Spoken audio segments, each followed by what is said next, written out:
Oh, I'm hosting today. Fine, fine. Hello, everybody, and welcome to We Read Allegedly, where we're totally making sense of everything and doing everything right the first time. Allegedly. Allegedly. I'm your host, John, who was totally on time for recording today, along with my other host, who is totally on time for recording today, Squid, Hi, I was totally not late. and then also Squid's husband, JM, who is Good evening. repeat guest on the show. Was also not late because he definitely was also not in my car with me. Totally not. And then we have our podcast's version of Switzerland, Celeste. It's true. I'm not sure how I feel about that. And again, want to Just welcome accept it. want to welcome everybody to this episode of Everybody Hates John's Books. Ba-da-da-da-da-da. And this week we'll be talking about Never Die, but first we're going to talk about alleged reads.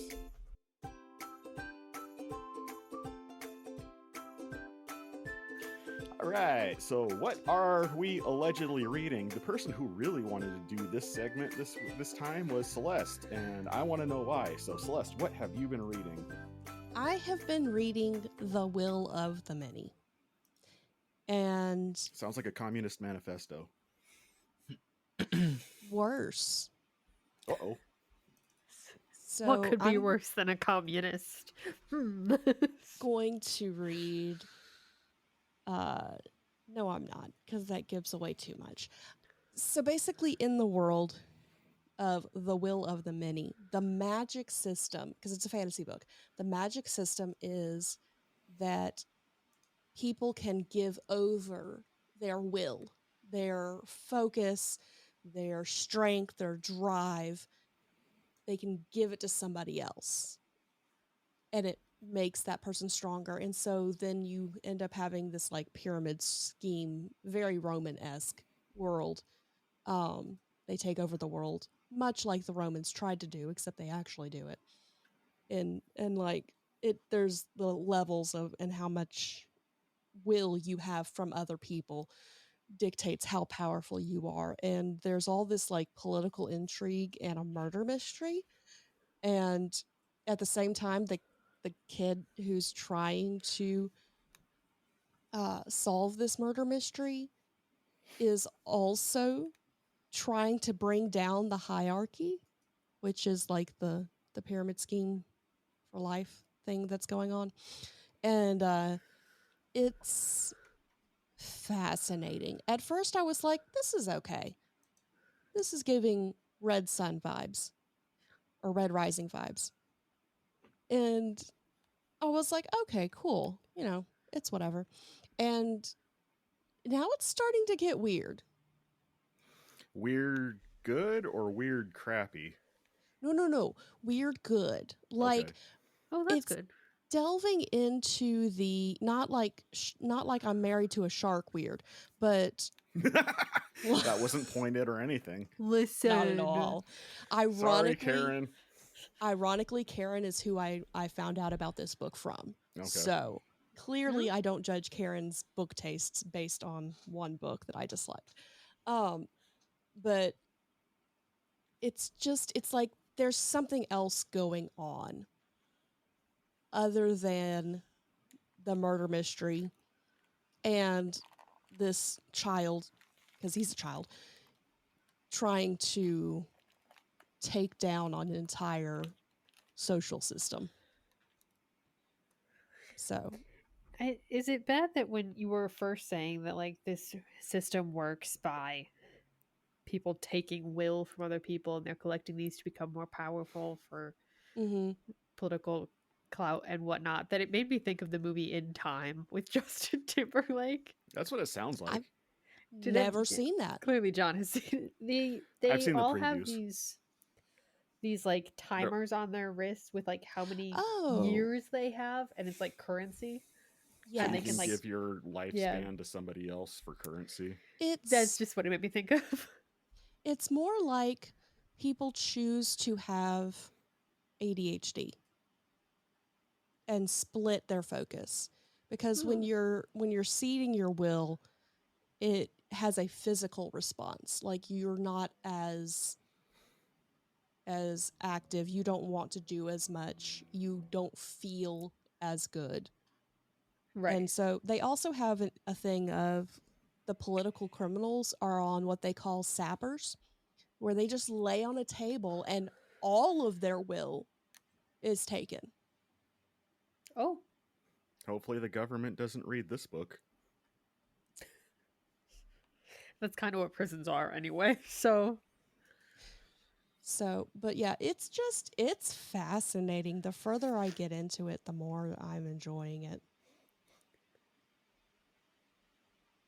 So, it sounds like it's probably better than the movie In Time. So there probably Well, I is mean, that.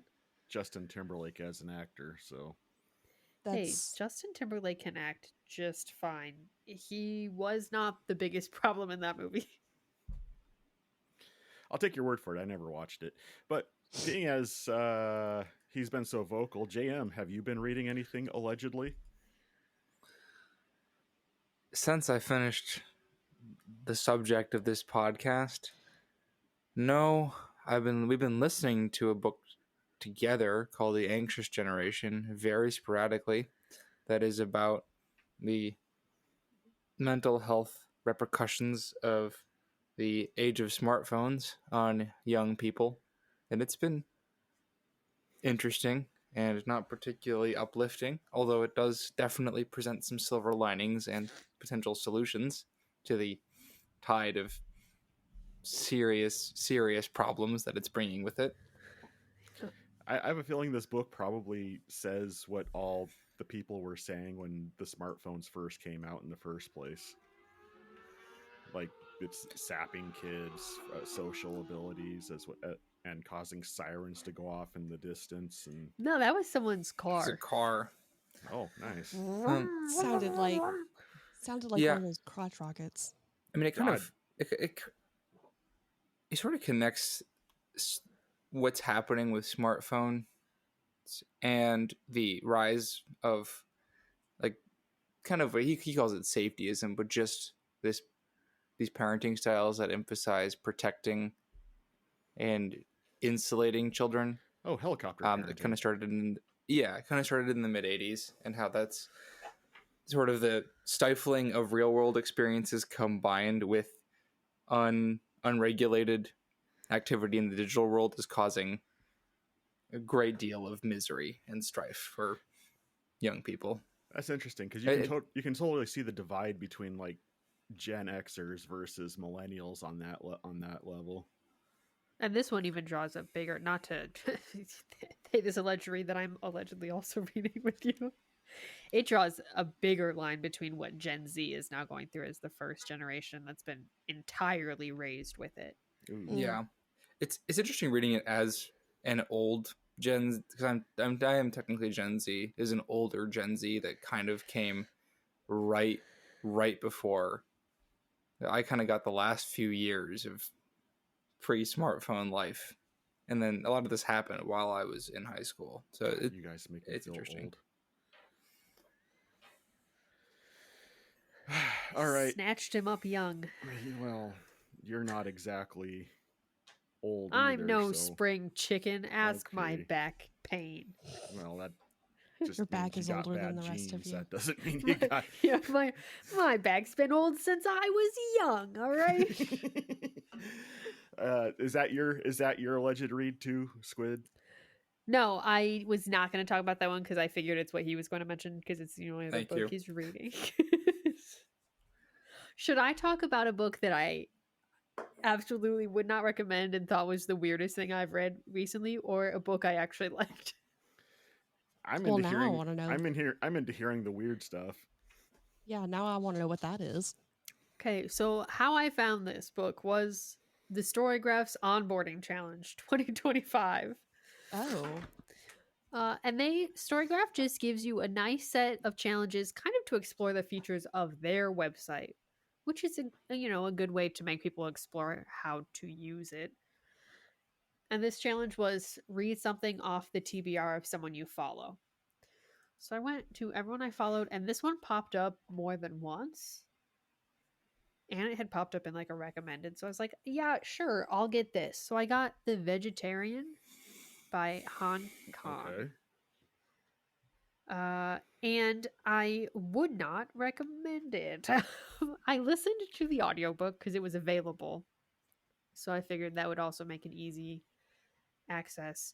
And I'm just going to read you the description of this book. So, before the nightmare, Yang He and her husband lived an ordinary life. But when splintering, blood soaked images start haunting her thoughts, Yang He decides to purge her mind and renounce eating meat.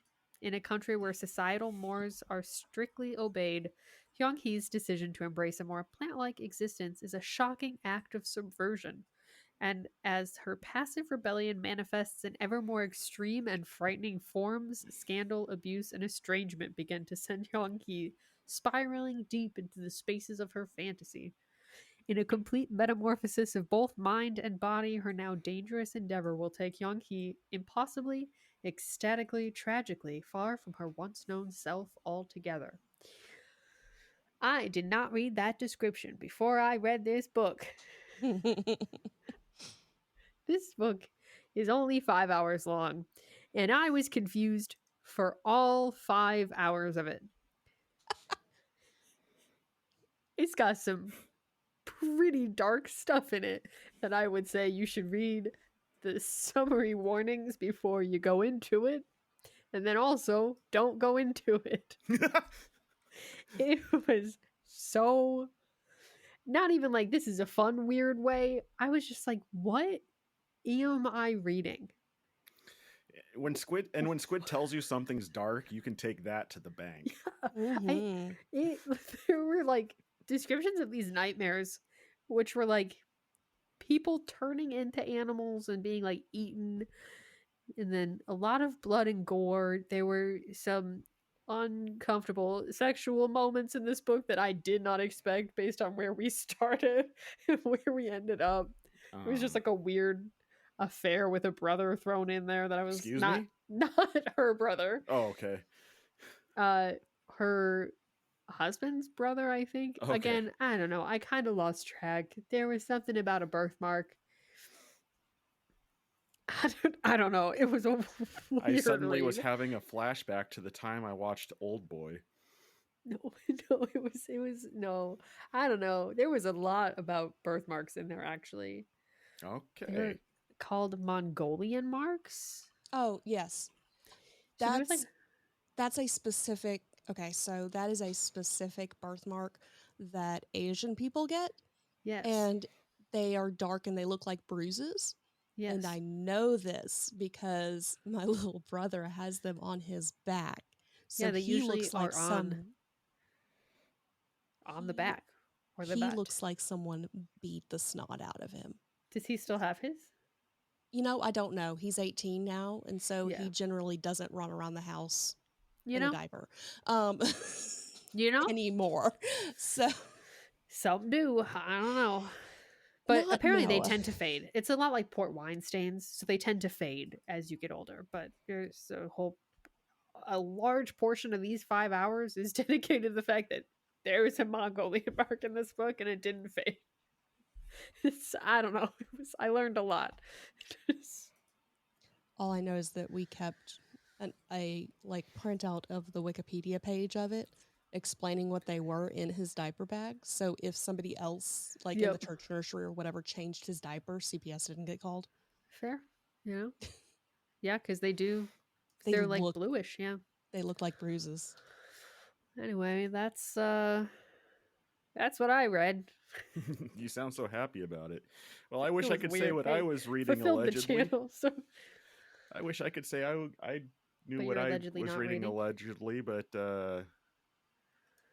yeah, I've been reading a lot of work applications. That's what I've been reading. For the That's fair. listeners out Hey, there, some I of those are hard to read. I got laid off from my one job, or rather, my I didn't get laid off so much as my job got sent to India without me. So I'd spent the whole last month in a frantic spree to find a job before my current job went away. So I haven't read much. In fact, I was lucky to get any of this book consumed at all from trying to find a job and then trying to get trained into a job and balance an audiobook on top of that. So I've been reading my Bible and this book, and that's it. It is drag race night in Sugar Grove. Awesome. Them Okay. Chicago boys getting wild again. There ain't no Chicago boys out here. These farm boys. Ah, well, The drag racing looks a lot more like diesel trucks. Oh, there's that too. I've seen diesel race before. It's a thing. It's a thing. You know what else is a thing? Shut up out there. This book? I was about to say, feudal Japan fantasy set in the mythos of. I'm being redundant. Let's just talk about the book we read. Ba-da-da-da-da-da.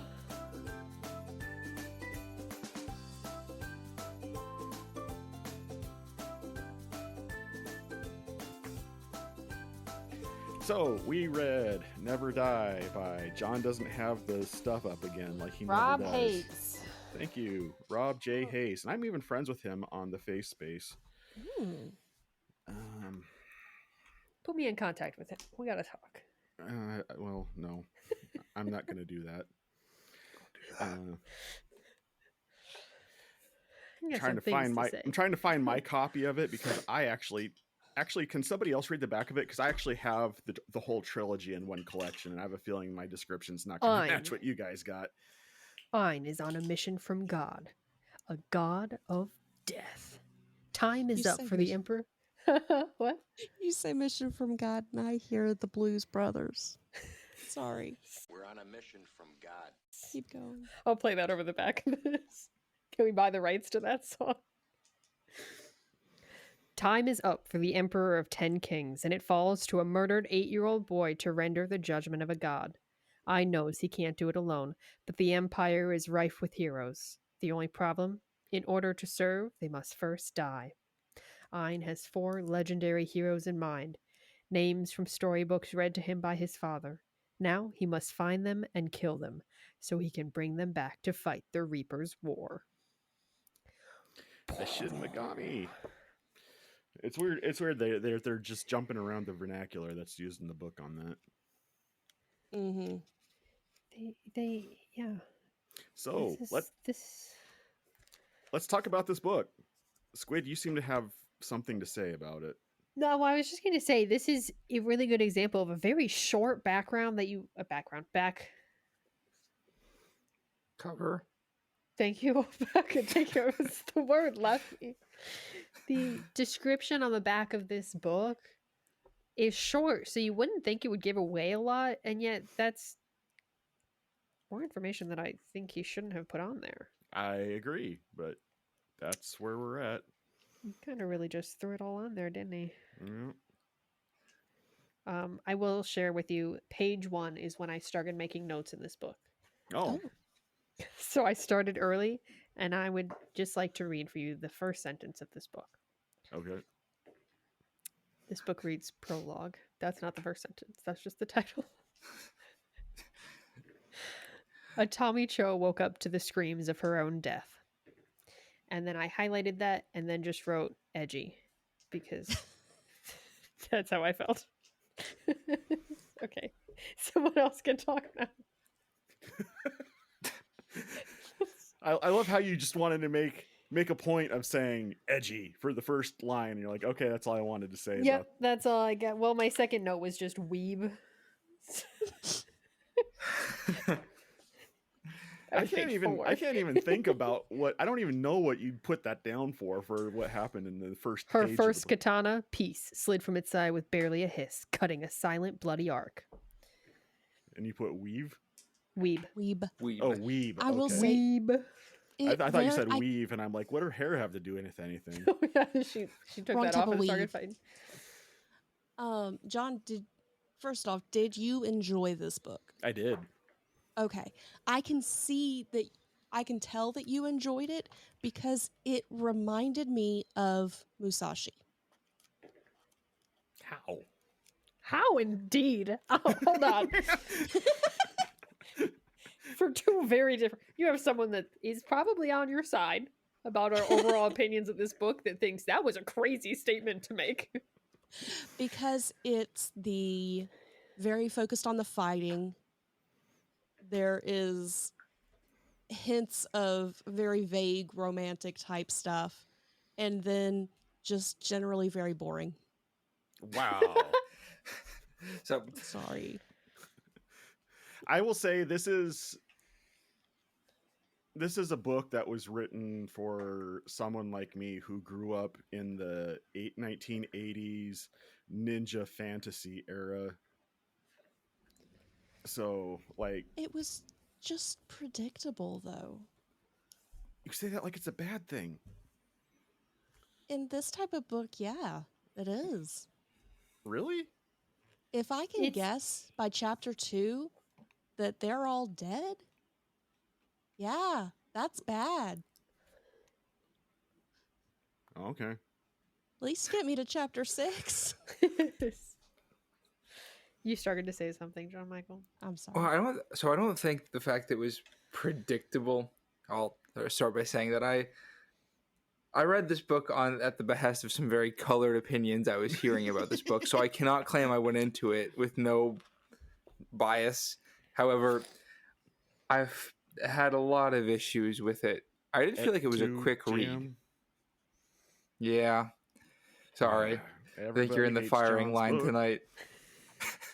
But it was so I do feel like, so when you say it reminded you of kind of ninja fantasy, I feel like coming from the kind of wave of Japanese media and anime it's come and is still here. I felt like a lot of his inspirations had been done in other media and done much more vividly, especially kind of the fight focus stuff. I feel like you can kind of get a lot of the fight scenes that he's trying to describe, and you'll just get them done much better if you're watching the stuff that he's basing this off of or playing. I will say I understand where you're coming from, but in the same sense, for people who are like me, who are like listening to this while they're doing some intensive analysis of medical records and stuff like that, the dumbed down fight scenes are really a godsend because I don't have to really try to picture a lot of what's happening. So That's fair. I mean, it made it super digestible for me for the circumstances I was listening to it in. So I can appreciate your opinion on that, although what is a negative for you was a positive for me in that aspect. So that does bring up an interesting question, because I think I got more out of those scenes than Kate did, but some of that is, and maybe you're this way too, I can fill in a lot of the blanks the author left. Like, I'm just a very visual person, so I picture the fights in my head and I do fill in space, and that makes it a little bit more enjoyable. I don't think everybody reads that way. No, I've learned that by playing D&D with Squid. Fill in the spaces. I'm like, come on, man, fill them in yourself. I legitimately did enjoy the fight scenes because they were very well described. That and when there was like a big bad. You just got two people that I disagreed with you on that one. Okay. I think the fights were one of my least favorite parts of this book. It was the rest of it that I was like, but why? Yeah, I mean, I was like, but why about the rest of the book too? But and I will say, if anybody's been paying attention in the Discord recently, I posted a comment that made it known that I was pretty well aware of how this episode was going to go. I didn't hide this one too much, but it's also like, so the thing with this one is it wasn't like when I read a book and I'm like, wow, this was terrible and I hated it. I was like, So this it was wasn't just 14. kind of correct. This is a book that was self-published, and that's evident. Because this is a book that probably, with the help of an actual editor and publisher, would have been better. but it reads like a book that probably the amount of work that would have to go into getting it published by a publisher is something that he didn't want to do at the time, which is fine because he can self-publish and it gets sold. So power to him. But like these fight scenes to me read like stage blocking, which is not what I want from a book, because I don't want to read a book that feels like he's waiting for it to become a script. It did feel like it would be better if I could actually see what was happening. Yeah. I will say that this would make a really awesome anime. Yeah. Oh yeah. Out of it, whatever. Would, because he whichever wrote it to be a version of it. really good anime. Oh yeah, but I don't know. Maybe it's just because that's my level of maturity when it comes to fiction. I don't know. I was into it. For me, it was a very. I don't know how to put it. It read very colorfully. I like by the end. The way I was going to phrase it was my problem with it is that he wrote the wrong story. But then he wouldn't be writing this book anymore. But he focused on the wrong people through this whole thing. And Atami should not have been the main character. And really, to me, was not a motivating character at all. And this should have been about the Emerald Wind and the Master of Sun Valley. I can agree with that. I would have even preferred it had it been from the perspective of the child rather than if it was having the third perspective and like having it third person perspective and then having us figure out what he is doing. Right. So the ending then, because if we want to do it from the perspective of the child, we need to wrap our hands around. I'm curious what people thought about the ending, because it was interesting. I will say this to be completely clean on it. I haven't finished the book yet to give you my opinion on the end because, again, I had to be able to find a rhythm at work to be able to listen to it. That's so fair. I'm not there yet. Okay, then we will leave that under wraps, so to speak. Except for what I've already given away. Sorry. Yes. I've honestly, it's only been this week that I've been able to carve out time in my work schedule to be able to throw stuff in. So it's been rough. And we're doing 2 books on top of it. So yeah. No, it's I don't know. By the end, like Celeste said, it didn't surprise me by the ending because I kind of knew what was coming. Or at that point, I was kind of like checked out from the story he was telling, so it wasn't surprising so much as I was like, oh, we're at the end. But I do, without spoiling how the book actually ends, I do think that where did you get to, John? Where are you at in the book?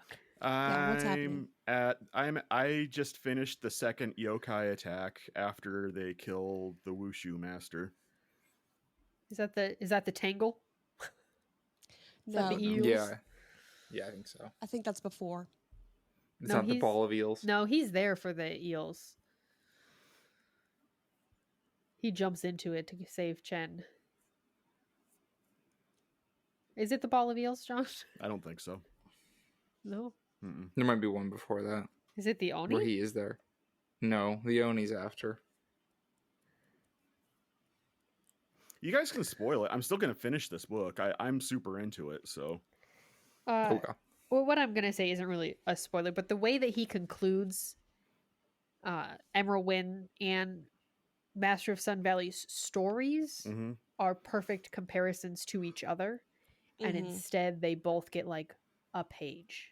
So it feels super rushed and not highlighted. And then we go back to Cho, who at that point, I'm like, why are you the one that I'm following when your mission since the beginning hasn't been super convincing? Well, I will say that it may pertain to the fact that this book is the first of a trilogy. Yes, it is. So the overall trilogy may have a deeper root in her rather than the initial story. I find it unlikely. I can't speak to that because I haven't read the other 2 books. So There is there's more books because I just came across one that was about the Emerald Wind. Yeah, I think they're just like John Michael said before we started recording. I think they might be more anthologies, just kind of exploring their stories. Mm. But I don't think they're continuations. I'm just flipping through the book to see what notes I have written. And right after they meet Master of Sun Valley and he's telling his story, part of it says by the age of 7, he had surpassed even the other masters. And my note was just like, okay, sure, barely developed bones, but okay. 7-year-olds beating other masters of the there's Squid martial looking for art. reality in a fantasy book. Listen, I need at least a modicum of thought put into it. Okay, but Lord of the Rings, totally feasible. Hey, if that man set up a world that made sense. Did he though? Did he? You're telling me you could read Lord of the Rings without any suspension of disbelief? Well, no one sings that much. Clearly, you've not been to my house, ma'am. Oh yeah. I mean, you're also talking to someone that read The Lord of the Rings and didn't super enjoy it. So I mean, That's fair. again, too many songs. Just skip the songs. that's what Bilbo Baggins hates. Multiple songs for taking a bath. Multiple songs. All right. Well, when you have that much hair, you have to take Yes. long baths. I will say that for the parts that I've gotten through so far, it has been a fun character study in the characters that have been joining the fellowship up to this point, and the dichotomy of personalities. For me, like, this book reads a lot like a really good samurai or um, what's the other for a non vowed samurai, independent Ronan. Thank you. Samurai or Ronin version of 5e type game. Like, I could totally see this being like a D&D party hanging out. But that's just because I read most quest books like it's a D&D game too. So That's fair.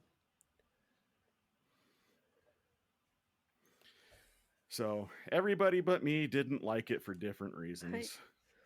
I'm sorry, I found the biggest offense in this book. The biggest offense in this book. Okay. The biggest offense, which is that, well, there are multiple, but this is the biggest one. We get all the way through this book, and he's used, up until this point, very quote unquote grounded in, feudal Japan and Japanese folklore. Mm-hmm. And then we find out Ein's name is Einrich. Why is he son German? Where did this little German boy come from? I will say, in Japanese history, the Dutch were one of the first Eurocentric civilizations that were allowed in. Japan had very closed borders to foreigners. You're telling me that this man planned an entire feudal Japan fantasy novel and went, you know what I'm going to include? The Dutch. So there are some of the characters do not have Japanese names. Some of them have Chinese names. A lot of them actually have Chinese names. But then the dragons also have weirdly European, like, the dragons had Germanic. names? Some of the one dragon he named is strangely Germanically named too. It just felt, to hear the name Einrich, I think was that, like, wait. And we talked about this. There were some of those choices made it feel a lot like a YA novel. Mm-hmm. So Celeste, why didn't you like it? I don't like all YA. Oh. Also, this one's not labeled. In fact, I even went and looked on Storygraph after John Michael said that, and it specifically says adult fantasy. And I think my one of my biggest issues is they were mixing where it was pulling the mythos from, but it wasn't explained well as to why everything was different. Because Yeah. you had very much Japanese influence, but you also had very much Chinese influence. And a German kid. And a German kid. And there might have even been some Thai influence in there. I'm not entirely sure on that one, but it felt a little bit all over the place. I think when you pull directly, like straight from different mythologies, kind of like this book does, like the Shinigami and the yokai are almost just plucked straight from Right. Japanese mythology and mixed in with other things. It feels more derivative than it does inspired. Almost a little lazy. Like to drop it into quote unquote his fantasy land, which isn't ever super explored. Like the big bad is kind of a cardboard cutout until the very end, in which case he still kind of is. Oh, I think the Emperor is my least favorite part of the whole book. Like it makes it feel kind of like he used a D&D town name generator and was like, all right, I found my town and now I have the myths I want to use and I'm going to send my adventurers through this and that'll be enough. It'll be good.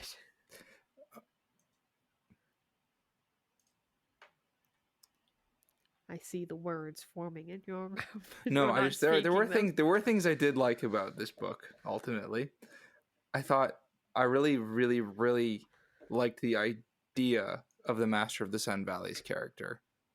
I thought the concept was really good. I just wish there was more of it, and even there was a pretty good stab at giving him a satisfying conclusion. I just wish there was more of it. Also, a certain character that John hasn't yet met yet. The way what happens with the Steel Prince for some reason I thought was really funny. That is true.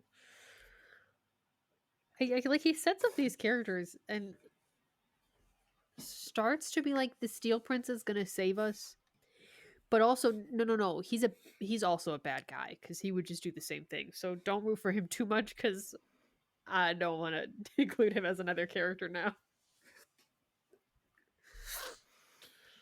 I just want his world to feel more alive.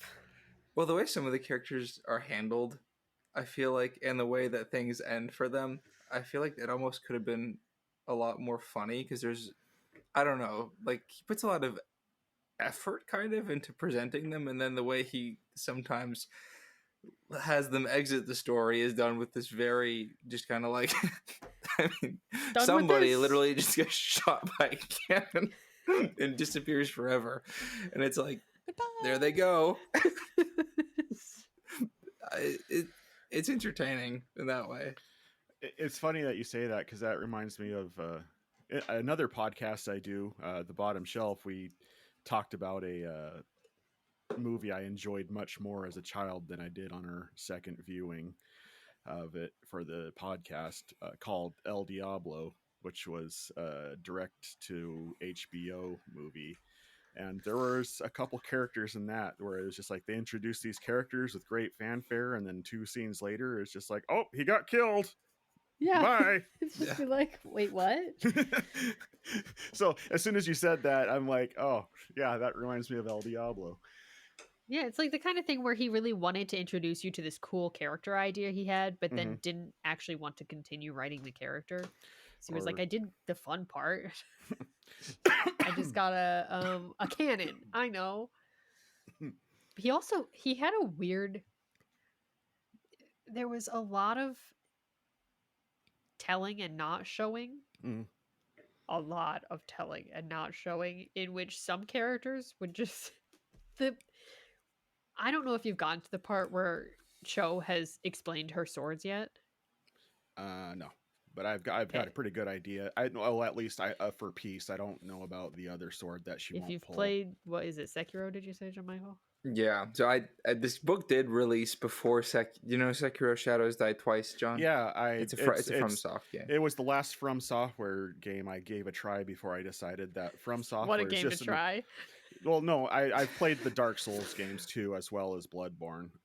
Yeah, But Sekiro's worse. I know, because I bought it and I tried to play it, because every time From Software puts out a game, they're like an abusive spouse to me. I keep coming back to them saying, well, maybe they won't hurt me this time, and they Maybe always fine. do.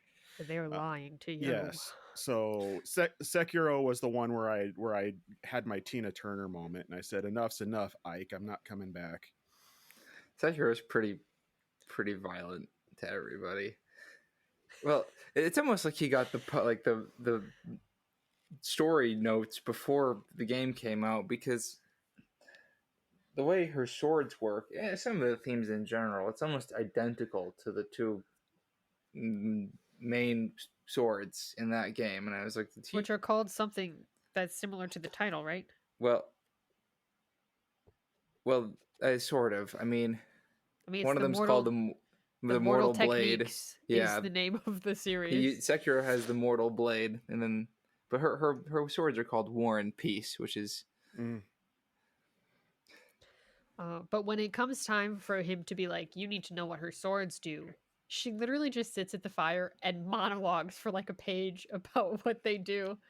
You're like, where did this come from, Cho? You have not been this forthcoming with information. Yeah, I mean, this is where it comes back to, like, this would be so much better as an anime, where you have, a little visual aid as the character monologues, which often happens in anime, where it's like they're telling you the backstory about their weapons or their techniques or whatever. That's fine. Just reading a full page, just word vomit about what her swords are out of the blue, because someone's like, tell us. It's a little less cool than seeing the scenes flash across the screen. I do think that it would have been better had he written things like that as a flashback, rather than just Which a he story. does a flashback a few times. Oh, does he? Not for that one, but there was one that like went back. I think it was when the Master of Sun Valley was talking about things, because he kind of described it as if he was thinking about it and did it in more of a narrative way. All right. Well, there you have Editor it. and a publisher. That's what I think would fix there this you book. have it, everybody. John once again picked a book that nobody liked. But what did you think if you actually read this book out there? Did you enjoy this book? Like I did? No. Do you have a juvenile John sense know. of literacy? We're sorry, John. Dubious Sorry. understanding. No. Next, fine. I will say, as John Michael kind of mentioned, him being able to enjoy the book more than I could have. I do think if you're doing something else and you are very good at visually picturing something, this is probably fine. I cannot visually picture what I'm reading. So wasn't great for me. Yeah, I'm a super visual reader, so I think that's the reason why I like Generally, David Wong so much too, is because you don't have to go super deep with David Wong. I didn't read this Generally, I am thinking. too. Sorry, go ahead. No, I just didn't read. I didn't read this book and feel like, oh yeah, I lost something, or I've lost hours I'll never get back when I read it. It was more of just like I don't feel like this book is great, but it also like it. I didn't. In the moment, I didn't hate reading it. Yeah, it's definitely not going to win any Pulitzers or anything, but it's like Independence Day. It's not going to win. It's not going to win an Oscar, but it's good for a moment's distraction. Yeah. Need more explosions. Hey, no Chen other doesn't notes. think so. It's like the League of Extraordinary Gentlemen, which is a great film. I've only seen that movie once. You're talking about the Sean Connery. Yeah, I feel like the one Sean Connery movie I like. What? The one that made him quit acting. What? Oh, he's in Indiana Jones too, right? Yeah, he's in the third Indiana Jones. Okay, he is in many other movies. You didn't like him as James Bond? No, he is not my Bond. for another night. No. Did A anyone line have has been this- drawn in the sand. You can hate my book, but Sean You can- Connery. Listen, if I wanted to watch Sean Connery, I listened to an interview. I don't have to watch Sean Connery be Sean Connery in a movie. I don't know how to feel about this now. Like Well. Hunt for Red October? Yeah. The well That on was this a good topic is movie. much deeper than the last one. Well, I have qualms with both that book and that movie, so. Because also, if I wanted to know how submarines work, Tom Clancy, I would go research submarines. I don't need that much detail about how submarines work. But if you're interested in learning how submarines work, read Tom Clancy, because boy, is he thorough. And you have been Dragonheart? listening to this episode of Squid Hates Everything. Did anyone have any spiritual takeaways? I think I did, but I had to replace my phone, and so I don't think I still have the note. Oops. Let me look that up. I have more two thoughts than spiritual takeaways. One is that this book is a excellent demonstration about how any person is capable of being a hero or a villain given the opportunity, and which side of that personality gets nurtured the most. And even still, you have the ability to change which one you are over time. So there's hope to be found in that. And the other one is that it's okay to enjoy things that nobody else likes. Because like I said is. on the Discord, even Jesus hung out with 12 people who had really crappy opinions, and he was And still we cool keep with being them. friends with John, so. Rude. Hey, he started it. You want to play catch? These hands. Mom! So what you got, Celeste? You got anything? I'm still searching for the note, and I think it's lost. Lost to Lost the sands forever. of time. Like I Prince of Persia, Sands of legitimately- Time? legitimately had something that I put. I was like, I'm gonna write this down so I have a spiritual takeaway ready, and that I don't remember where I wrote it. So, no, I do not have anything. I don't think I wrote one down.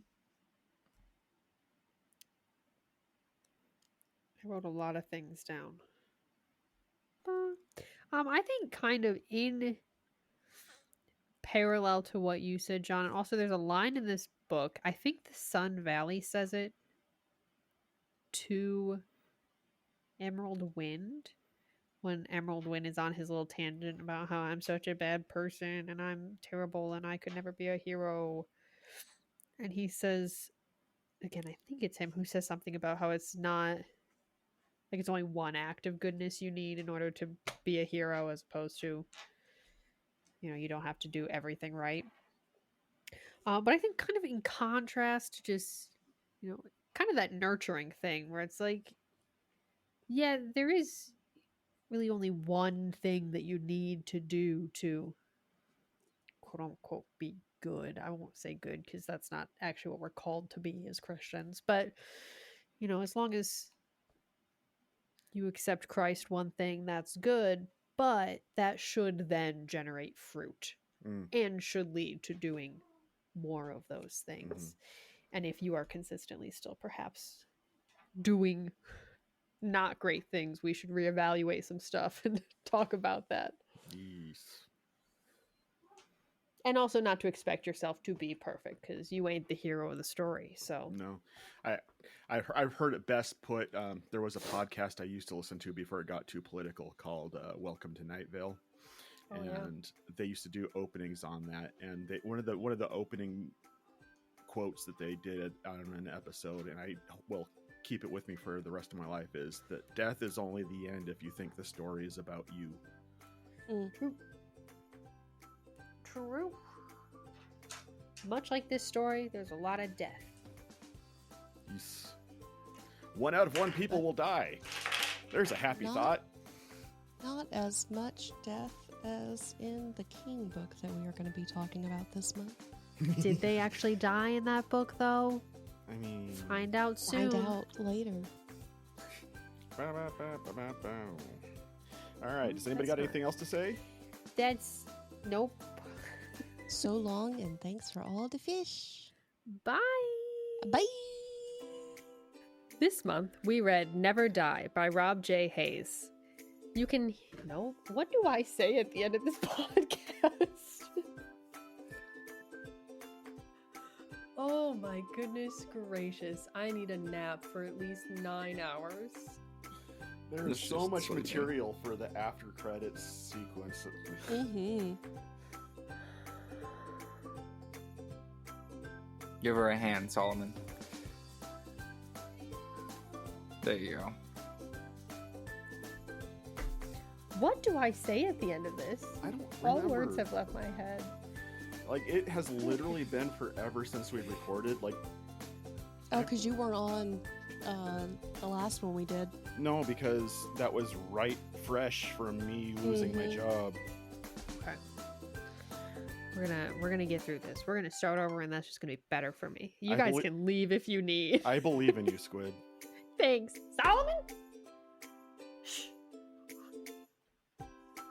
We Read Allegedly is part of the Devoted Geeks Network.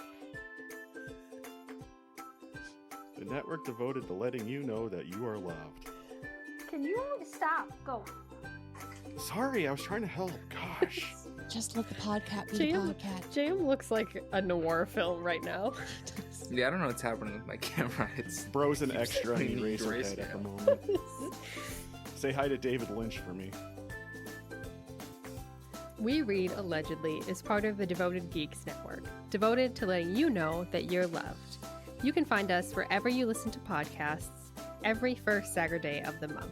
This month, we read Never Die by Rob J. Hayes. Join us next month as we read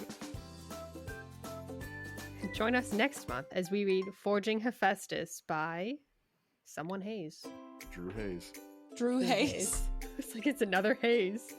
It's a hazy set of books. A hazy kind of month.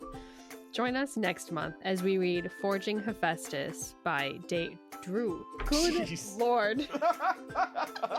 Do I need to do it? No, I've got this. Are you sure? No. Join us next month as we read Forging Hephaestus by Drew Hayes. And for a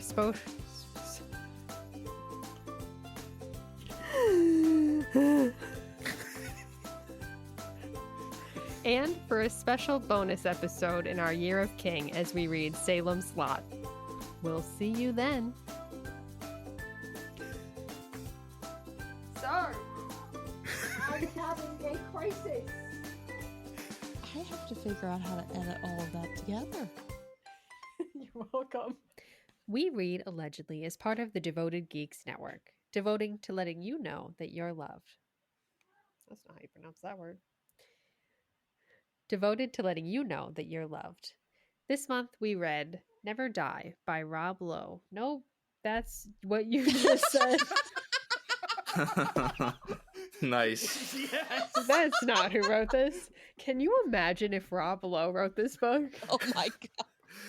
We've been talking trash about this book, and now we can't even get this poor guy's name right. No, Amazing. you were talking trash about this book. I was talking That's about true. how much I enjoyed it.